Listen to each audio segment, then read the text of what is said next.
Hello, everyone, and thank you for joining me for the Michigan PIP Monthly October 2018 episode. My name is Javon David, and I'm a partner at Secrest Wardle's Troy location.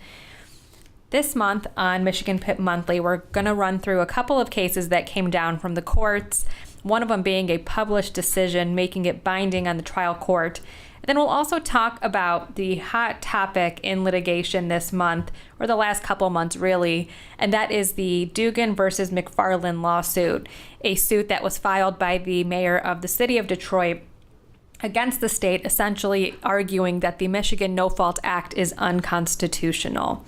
Now that there has been some progress in this case, including a motion to dismiss filed, I'll go through what the arguments are on both sides and discuss what that means for the future of no fault and in claim handling going forward.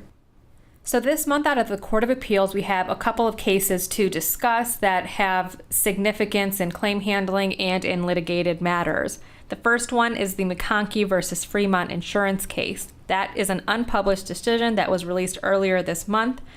The Michigan Court of Appeals in that matter underscored the importance of specific medical testimony and inappropriateness of lay testimony, meaning someone who's not a qualified expert, when determining a connection between accident-related injuries and treatment.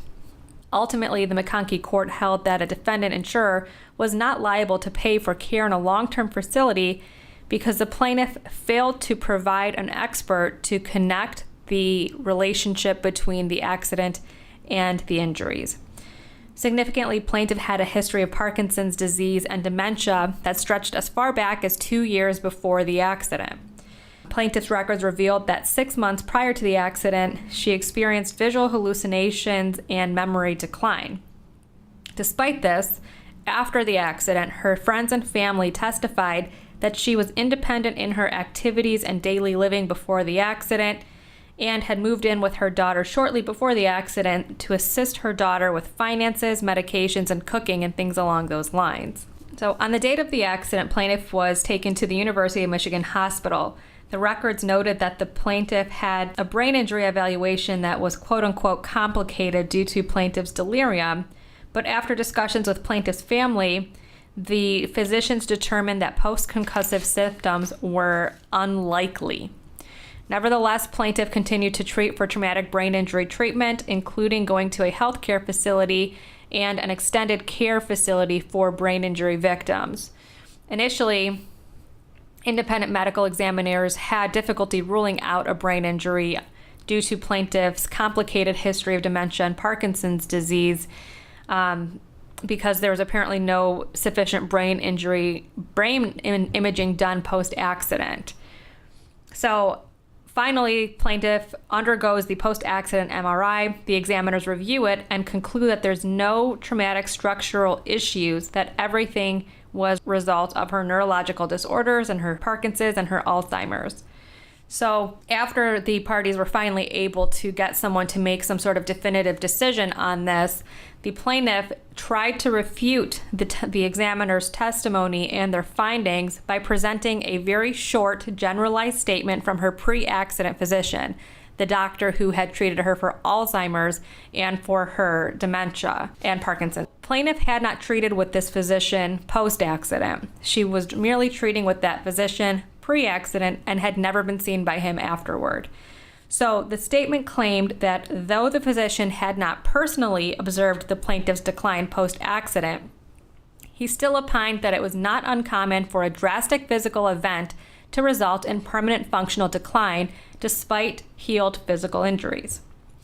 In addition, plaintiff tried to rely upon the testimony of the family members in trying to survive summary disposition.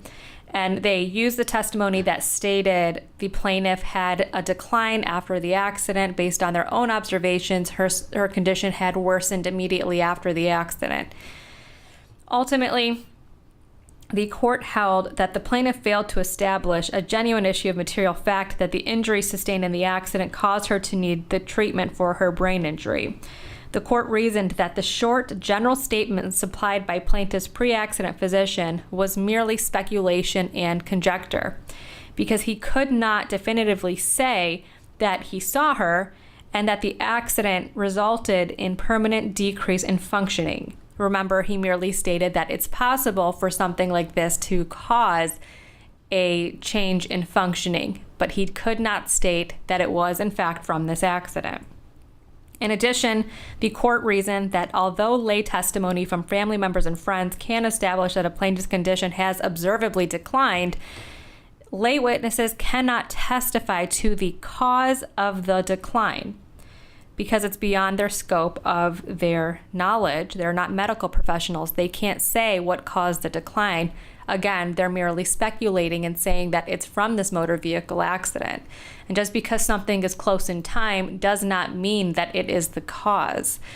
So ultimately, the court concluded that there was no medical testimony to support a connection between the injuries in the accident and plaintiff's need for long-term care. Now, this is an important case, even though it's not published, because it serves as a reminder that plaintiffs can't survive summary disposition just by pointing to somebody who's going to say that there's a change in decline and that it's from the accident. You have to have the medical testimony to sufficiently establish the connection between the injury and the motor vehicle accident. And the courts here made the correct decision in finding that a doctor who had not seen this person post-accident was not enough. In addition, the testimony of lay witnesses and family members was not enough. So the court ruling here, correct, can help us argue these facts in cases that we see too often where, lay testimony is offered or some sort of affidavit comes along from some expert saying, yes, that this can happen, it's possible. But just because it's possible doesn't mean that it happened from the accident. You need definitive testimony or a definitive physician to say one way or another whether an injury was from an accident. Now, the next case from the Court of Appeals this month is the Meier versus Fremont Insurance Company, which is a published decision that was recently released. And that comes from the Court of Appeals, making it binding on the trial courts. In Meier versus Fremont Insurance, the plaintiff was catastrophically injured in an automobile accident. Her car, along with other family cars, had been insured with Fremont Insurance Company since 2006. In October 2014, almost 2 years after the accident, Fremont advised Dale Meier, her husband, the policyholder, that the policy was being rescinded by the company retroactive to 2006 when it was first incepted, and therefore it had no obligation to pay for any of his wife's medical treatment, household services, or wage loss related to the 2012 accident. In response, the plaintiff, both Dale Meier and Amy Meier, Amy being the catastrophically injured individual, sought a declaratory judgment that she's entitled to personal protection benefits from Fremont under the No Fault Act. And Fremont, in response, filed a counterclaim for rescission. The parties had competing motions for summary disposition, with the trial court ruling in the plaintiff's favor, determining that Fremont's rescission was not filed within the statute of limitations. So Fremont appealed for that reason, and ultimately the Court of Appeals affirmed the trial court's decision, citing the statute of limitations. And this case does a very nice job of going through what the standard is in that kind of case, and when you look to the date of the accident versus the date of the fraud that was committed. So by way of background here, the application for insurance listed several questions about the use of the motor vehicles. One of the questions asked, will any vehicles be used for any business purposes? This includes but is not limited to snow plowing, sales, delivery of newspapers, food, mail, or any other items. Next to that question, the agent that the plaintiffs hired to help them procure insurance answered no. Mr. Meier, the policyholder, testified that he noticed this answer and told the agent that it was incorrect.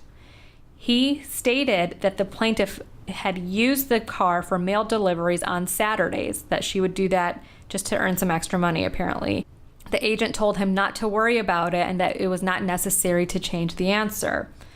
So, no evidence was presented that Ms. Meier participated in completing the application, but since the agent was independent and had authority to bind the parties, these facts still stuck with the Meiers. Through the next several years, Mr. Meier accepted automatic renewal of the policy by continuing to pay the premiums for all the vehicles and the renewals that were sent to him. When he renewed the policy in 2012, he contacted the insurance agent to advise him that one of the vehicles was being replaced, and also that one of the vehicles was being used in part to deliver mail. Again, this information was not communicated to Fremont by the agent's doing. Now, Fremont moved to rescind the policy based on the errors and omissions language in their policy, which indicated that Fremont can adjust its premiums retroactively if it discovered that the use category of the vehicle was in error and had been changed. In addition, the contract contained a provision that specifically addressed intentional misrepresentation or fraud, stating, "We will not cover any person seeking coverage under this policy who has intentionally concealed or misrepresented any fact, made fraudulent misstatements, or engaged in fraudulent conduct with respect to the procurement of the policy." Pretty standard language that we have in most of our policies of insurance these days. So, as stated, the parties filed cross motions for summary disposition, and the trial court ruled that Fremont's rescission claim was barred by the statute of limitations and the innocent third party doctrine. On appeal, the court primarily focused on the statute of limitations portion, and the parties agreed that claims of fraud are governed by a 6-year statute of limitations. However, they disagreed about whether the claim accrued in 2006 when the application was inaccurately completed, or in 2012 when the policy was last renewed before the accident, and again, that information was omitted. Now, the court ultimately held that a claim accrues at the time the wrong upon which a claim is based was done, regardless of the time when the damage results. That is direct language from a statute. It's MCL 600.5827. And again, I'll say it again for those of you like listening in the car or on iTunes. A claim accrues at the time the wrong upon which the claim is based was done, regardless of the time when damage results. So the plaintiff argued that Fremont's counterclaim for rescission was filed after the expiration of the 6-year limitations because the claim for rescission, meaning the fraud, accrued in 2006 when the alleged intentional misrepresentations were made. Plaintiff points out that Fremont's letter rescinding the insurance policy explicitly stated that the reason for the rescission was Mr. Meier's failure to disclose the business use of the vehicle in 2006. In response, Fremont developed a new position, arguing that contrary to its letter, that the rescission was not based on the 2006 application, but on the failure of Mr. Meier to advise Fremont of the business use of the vehicle when the policy was renewed in 2012. They tried to argue that they got a second bite at the apple, basically, that they were able to use the 2012 date because the fraud was yet again committed. But the court disagreed and determined that Fremont's claim for rescission accrued in 2006, when Ms. Meier submitted the application containing the initial misrepresentation. That was the wrong upon which Fremont's claim rests, not the 2012 renewal. So the allegation that the plaintiffs failed to disclose the vehicle's use in 2012 fails for purposes of summary disposition because the uncontested evidence is that he complied with the directive on the deck sheet to contact your agent in the event of any changes or inaccuracies. So since he did that in 2012, the initial misrepresentation was in 2006, making the counterclaim for rescission untimely, and therefore plaintiff would be entitled to summary disposition. So what do we take away from this case, which is a published decision?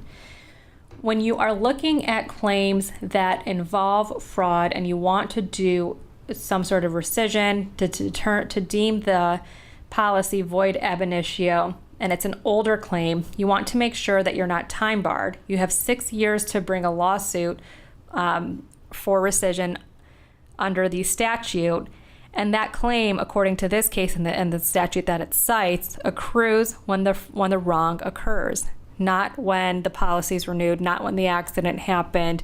It goes back to the initial inception of the policy of insurance. So moving on to the trending topics in no-fault litigation, I think the big discussion that keeps coming up in dinner discussions with friends and family that also practice in this line of work or anything like that, or with your clients and colleagues, is the Dugan versus Mcfarland Lawsuit, in which the Detroit mayor files suit alleging that the Michigan No Fault Act is unconstitutional. The lawsuit was filed on August 23rd, and Mayor Dugan is asking a federal judge to declare that the state's No-Fault Act is unconstitutional. Some say that this is merely a tactic to pressure lawmakers into reforming the Michigan No-Fault Act, but others say that he's actually trying to actively pursue it. The mayor's lawsuit, which includes 8 other drivers as plaintiffs, and these people are individuals who claim that the high auto insurance rates precludes them from getting insurance and therefore precludes them from driving, which violates their constitutional rights. So they essentially argue that the auto insurance law in Michigan has become unconstitutionally unaffordable, with premiums that are not fair and equitable to Detroiters who face the highest insurance rates in the nation. The lawsuit contends that because state law mandates every vehicle owner in Michigan to carry no-fault insurance coverage, that the state must therefore ensure that coverage is available, fair, affordable, and equitable for those required to purchase it under the law. The lawsuit cites primarily a 1978 decision that we're all familiar with, which is the Shavers versus Kelly case, that said insurance rates have to be equitable and cannot be unfairly discriminatory. Dugan essentially wants to force the legislature to repair the auto insurance law within 6 months, and if that deadline is not met, then the No-Fault Act should be deemed null and void, and the tort system, which is used by a majority of the states, should be reinstated again. So for those of you that are unaware, in other states that don't have the No-Fault Act, they revert back to the tort system in which you collect your medical expenses from the tortfeasor that struck you.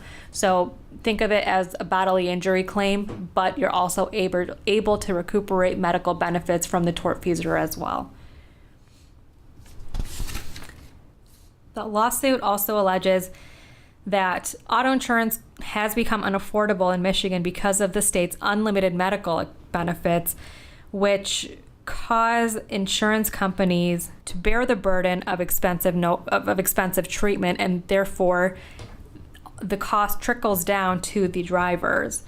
In addition, the lawsuit contends that the system is ripe for abuse by trial attorneys and individuals who care for catastrophically injured drivers who are often family members. So he's pointing to various things that he believes are flawed that are often in the news, that the insurance rates are too high, that they're unequitable, that the system is wrought with fraud by providers and by family members trying to claim exorbitant attendant care rates because they can, or people trying to claim that they're entitled to a higher rate of attendant care than is actually what they should be entitled to.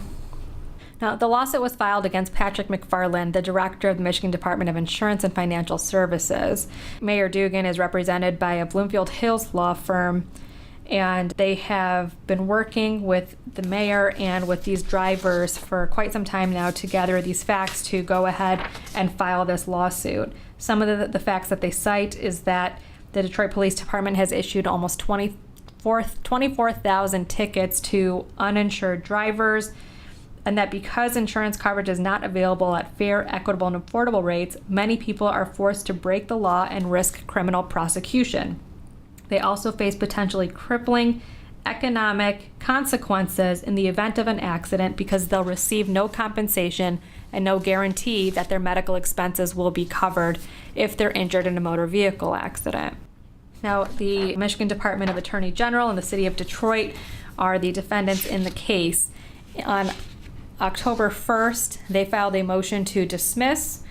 On the same day, a very prominent plaintiff attorney has filed a motion to intervene on behalf of catastrophically injured claimants, and that's Arthur Liss of Liss Theater in Andrews. He is moving to argue that his interests are essentially aligned with the defendants, arguing that they don't have standing to sue and that the claimants would be severely affected and prejudiced if that No-Fault Act was suddenly deemed unconstitutional, which could arguably bar any payments while the system is being fixed.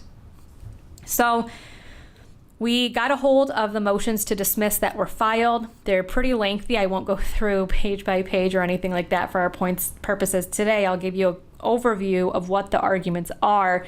And the motion is set for hearing before Judge Stee in the Eastern District of Michigan Southern Division Courts, which is a federal court, and set for January 17th of 2019.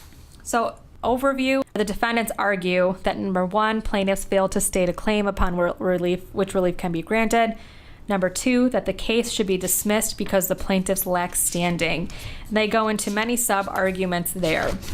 So we'll start with the argument that the plaintiffs have failed to state a claim upon which relief can be granted.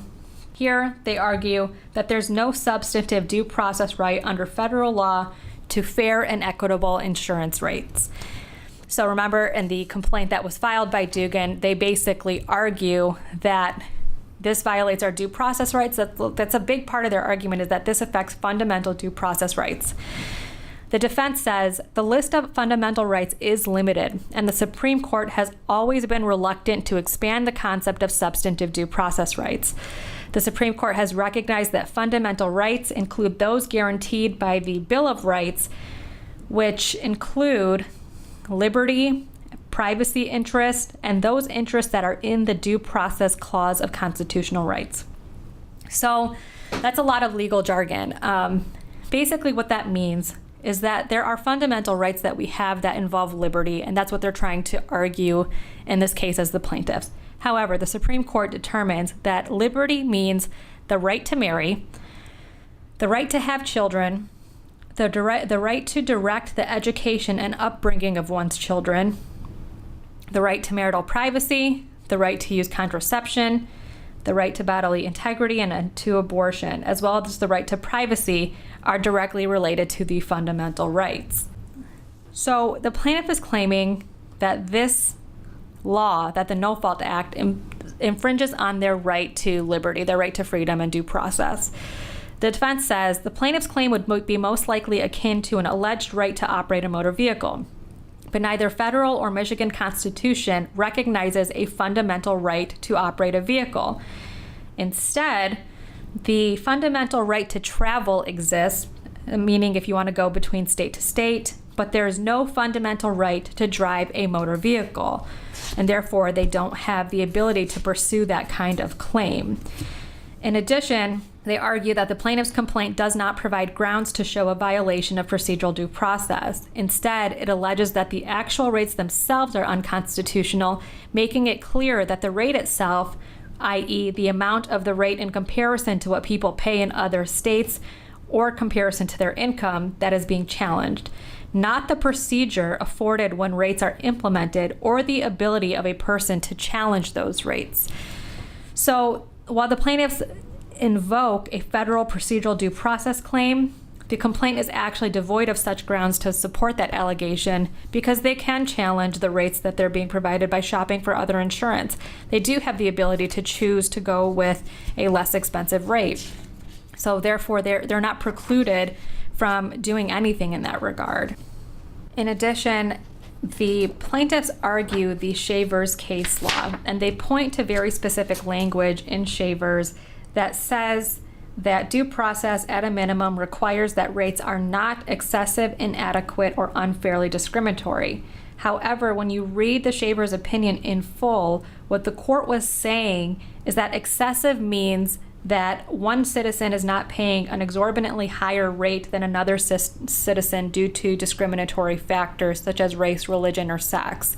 It does not go on to say that the state as a whole should not be paying high prices. And the defense points that out by saying the problem that they're asserting in their complaint comes down to the fact that all Michigan residents have the highest insurance rates in the country. It has nothing to do with a particular person, a particular class of persons, and therefore the plaintiff is misapplying the Shavers case. So they ask for dismissal on that grounds because the case law in which is relied upon is incorrect or inadequately applied.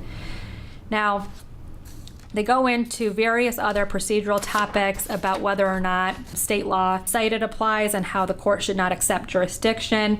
I'll leave all of that if you're interested to the opinion itself.